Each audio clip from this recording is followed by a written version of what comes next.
Hi, today we have met our old friend Zig, and we introduce Zig and introduce yourself to us. I'm so happy to see you in China mainland. Thank you. Hello, I'm from Zig Ventures. My name is John. Zig Ventures is a Latin American-based company, so we bring in a lot of Latin American-based food and beverages. So right now we have several products that we've already brought into China. Included behind me is Citric, which is, let me just bring it over here. Oh, let's what? Citric, which is a NFC, not from concentrate juice, so it's 100% juice. This is our premium juice, and we have 5 flavors. It's got orange mango, orange peach, grapefruit, and apple. Because this is a purely freshly squeezed juice, it's less sweet. It might have a little bit of natural sourness from the fruits. So this is kind of, we've already brought this in, so this is very good to drink and also to mix with other drinks. The second one that we've brought in is actually Guitic. Guitic is actually from a volcano, and globally there's only 2 places where you can generate like volcano spring water, I guess you can say that. And because of that, the bubbles in Guitic is much finer and much smaller, and there's a lot more minerals in Guitic, so it's another premium water that we've brought in. Other products that we've been working on and we're trying to bring into import into the future will be Oka. Oka is a energy sports drink, but the difference with, I guess, with other brands that are on the market, this is plant-based energy.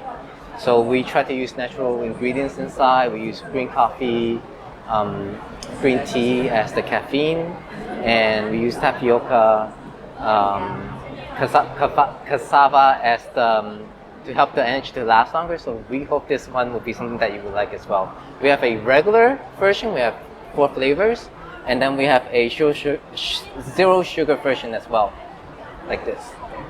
Okay. And then in terms of snacks, we'll be bringing in more snacks over time. So right now we've got Kuna Pops. Kuna Pops, we put a lot of emphasis on healthy foods, right? So for example, this one has quinoa, which is a superfood. The other superfood that we also have is chia. So these are healthy snacks, so you can snack on things, but don't feel guilty about it. So these are the things that we're working on. And then in the upcoming months, maybe in Q4, we hope to bring in a little bit of coffee and a little bit more other varieties. Thank you, John. I heard, thank you for the introduction. And I see you are working with 100% natural juice and also superfood snack and also vegan energy drink. How do you select brands? I see all the products are very healthy. Yes, because we notice the consumers now, they put an emphasis on health. Right, so I think they're willing to pay a little bit of premium for something that they can actually consume and don't feel guilty about it. So we're targeting towards the younger, the more trendy sort of group, and hopefully we bring in stuff that match their lifestyle. Yeah, this is so interesting. Today I have talked to so many people, and a keyword that all people have mentioned is healthy trend. All the people are saying, okay, people are looking for healthy products and also high quality products, especially after COVID, and we are targeting young consumers. Yeah. I see a lot of brands are saying the same. What made you this? How did you make this decision? How did you find this healthy trend in China? That's a hard one. When we selected several products that we think from Latin America that we think would sell well. Okay. As we pitch the products, we listen to the consumer feedback, and that in terms drives our decision on what other products to bring in. But we also take a look at market data, so we'll pay for the market data. We'll take a look at what the trends are and to decide whether that will be a brand that we want to try and bring into China. So when you mention about market data, do you mean keywords, search? Oh, we buy data from Tmall to see what products will sell well and what consumers like. And what kind of keywords they use the most? Keywords, but also the age category and the gender, just to help us to figure out if it's the right target market. That's a great approach. You need to enter the market with a plan. You need to have some sort of data to support what kind of products I will choose for this market. Yes. You cannot just go by it. It's a little bit of trial and error. So for example, Oka regular, we have 4 flavors, and 2 of the flavors are Latin American flavors. we find that some people are willing to try it because it's a novelty for them. Some people are, it's not a flavor they're accustomed to. So then they would try it and then they're like, oh no, it's kind of weird, I don't know. So because of that, we'll change our selection. So for example, for that, we know that mango and guava is something that people are used to, they like it more. So we bring more of that in. And then berry acai, which is a Latin flavor, we'll maybe tune it a little bit just to meet the market demands. Yeah, so it's a little bit trial and error. Like you try to get as much preparation as you can as possible, but then you still have to learn as you go. I think that's it's interesting that you mentioned that. Yeah. So what kind of flavors that only worked for China? What kind of flavors that didn't work? You mentioned about mango worked well for China. What would be the reason behind that? Because Chinese consumers prefer they already know sweeter mango taste. flavor. Yeah. Oh, true. The other stuff. So for example, we find that there's an education process involved, right? Yeah. Juice is a very good one. People are used to maybe a slightly watered down version of the juice, and then probably they're sweetened. And so when they try like a naturally NFC juice, they're like, oh, it tastes a little bit sour, it tastes a little bit bitter. The reason is because the natural fruits are a little bit sour, they're a little bit bitter, and there's no sugar added. That's the way it is. So you end up having to educate the consumer and see if they are willing to be educated and adapt to the new learning, right? If they say, oh no, I still don't like it, I like the sugar down version, or like, then you have to like change the selection a little bit. But the learning process takes time, but it does work. Because like grapefruit is a good one. Grapefruit, this one is very sour. I have tried it. It's a sour version of the grapefruit. It's And not a like bit the local bitter. grapefruit. Yes. So this one you have to educate people that it's actually the fruit is like that, and then people who are very health conscious or they want to like go on a little bit diet, they want to mix it into their other beverages, they find this quite acceptable, right? Once they understand where it's coming from and whatnot. So it is possible. It takes a little more work to help people understand the I see you products. already got your Chinese label because like so Yes, we do this have it. citric is already China general trade ready. Yes, we are selling this in China already. Okay, so here is a Chinese label of citric. How long did it take for you to prepare this label?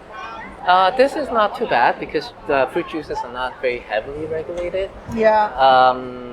But this is not like lightly processed food category. This is a sensitive category, I would say. This is actually okay. Okay. The process for us, for something like this, for both of these, this takes a little bit more because of the mineral inside, so it takes a little bit more testing. But for us to bring these products in, I think there's understanding the regulatory or the compliance issue around it, and then also educating the brands overseas. So we also work with the brands and the factories. We actually belong to a Mariposa group, so some of the factories are our own factories, but we'll also look into bringing other brands in. And for them to enter into the China market, they don't understand the culture, they don't understand the consumer, they don't understand the regulatory compliance, and then what our distributors looking for. So all that takes time. So compliance is one of the issue, right? And as we work with the products, we sometimes distributors say, oh, if the manufacturing can improve on a certain thing, work on it, it will help us with something. So we try to work with the factory to fine-tune things. And I think that process takes a little bit of time. We have the same challenge. It's kind of like a regulation is a challenge for sure. It takes time, but actually it's not the most difficult one. The difficult one is the cultural gap. Yes. Yes. Because for them, Asia, also China is a very regulated country, so it's so special, it's so exotic. Yes. And we have to take their assets, we have to take their media assets, like the marketing materials, and adapt it into a local version. So some of the faces will have to be changed, and some of the stuff or the slangs or the slogans doesn't really translate perfectly, right? So you try to do it, and then you tweak it. So yes, there's a learning process. It seems like you are translating, but actually you are creating everything from zero. Yes. So you have an idea, you have a line, but that doesn't work for China at all. Yes. I need to start everything from zero. We have our local festivities that they don't have, so you try to create assets for that as well. Yeah. I see your pain, and also I know that this Olka is only launching the zero-free line, zero sugar line this year, right? How does this new line working for China? Zero sugar is trending in China.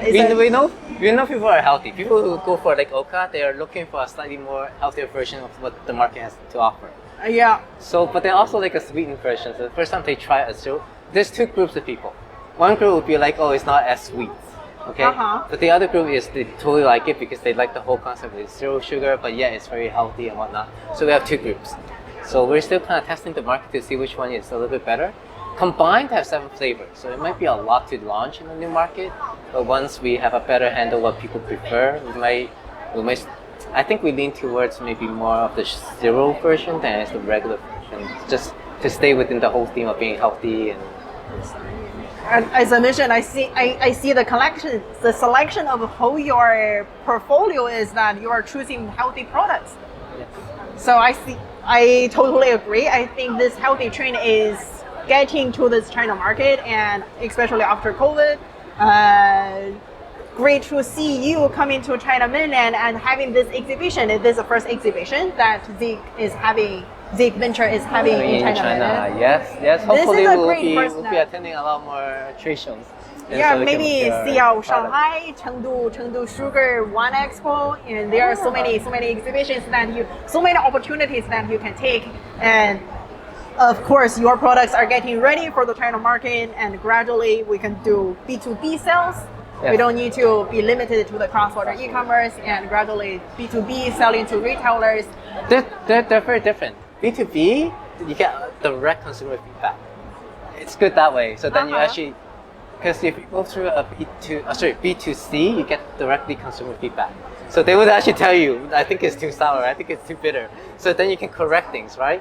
B2B, you're more about the process, about the shelf life, about the quality of the product, because that's what they're concerned about. They don't want to get into any trouble with the consumers.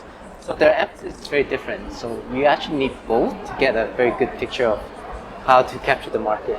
Thank you for the feedback. I think what you are saying is totally correct, because B2C, they care about the final product. They care about the final taste, the price of that product, and also whether you have a good packaging that can make me look fancy. And for B2B, it's a totally different story. And I was talking to Import Food Association, and I was asking them what would be the criteria of importers choosing food products. They said the first criteria, the most important one, would be the taste. Actually, it's kind of aligned with Chinese consumers, B2C. The second one is price, and the third one, what was the story behind the product? The third one was the story behind the product. I was like, okay, I didn't really think that way. We're the same, but the taste is kind of hard to change. You're true. Because the product is the product. We do work with the factory. We can maybe tweak it a little bit. We can tweak the packaging. We can tweak the packaging. We are repackaging Citric. We are gonna have like a China version of it later this year, pushing out. But taste is only so much you can do. Like juice is juice. Like you can not, because it's fresh. You can't change it, right? Nothing added. So what can you change? Price. Naturally, because we're imports, the freight over costs money compared to local, so it'll be a little bit more pricey. But I think consumers are also looking for alternatives other than local brands. So hopefully we can capture some of that market. So you have been in this exhibition for 2 days now. What kind of feedback did you get? What did distributors say? And what did consumers say about your products? I think this year the economy is a little bit tough. So even though some people are looking for cheaper products, they're still looking for quality products. Yeah, sure. So we have 2 fruit juices. This one is what we call fruit beverages. So it's like fruit juice plus water and whatnot. So it's not as highly concentrated as this. So even though it's a little bit cheaper, but it seems like most people would still lean towards this version. They want quality products more. Yeah. Then I know price is sensitive, but it seems like quality actually comes first before price. I have the same feeling when importers are really choosing to import certain products. They go for quality. Yes. Like I'm already spending that 1 cent, 2 cents, 1 kuai doesn't really matter. I mean, matters, but quality is always the first one. Yes. And what kind of feedback did you get from consumers? They asked about some products that we are not able to bring into general trade yet because it takes time. So they asked about the Oka, and we're like, oh, we're not quite ready yet because there's to finish the whole compliance process, you have to make an appointment. they have to inspect the factory and whatnot. It takes time to complete all the steps. Uh-huh. So they're like, oh, we really like this. Can we buy it here from General Trade? We're like, oh no, that's not quite ready. We showcase some products that we'll be bringing in Q4, like the coffee. And they're like, oh, can we try it? Can we bring it in? Or like, oh, we only have limited samples. But we hope to bring more to them so they can try it. But at this moment, it just things takes a little bit of time. So we'll just like slowly work on it, bringing more and more and more. Yeah. Everything takes time, especially for China market, and even registering trademark, China is taking 3 months more than Hong Kong. This is an interesting thing that I realized when I started working for this food and beverage market in China. Okay, thank you for your time. Anything you would like to share with the audience, and maybe in the future, what would be your next step? What would be your strategy for the China market? What kind of products you would bring to China? What? We have so some certain products like Oka and Citric, we have flagship stores in Tmall, but we also have our own specialty stores on Tmall and Douyin. So if you follow us, you can follow us and see what brands that we're bringing in. So slowly we'll be adding brands to our Zig specialty store on Tmall and Douyin. You already have, no? You have a shop called Branded Hub. We use a Chinese Hong Kong entity name because it's cross border. So our Hong Kong entity right now is called House of Brands, Pin Pai Wu.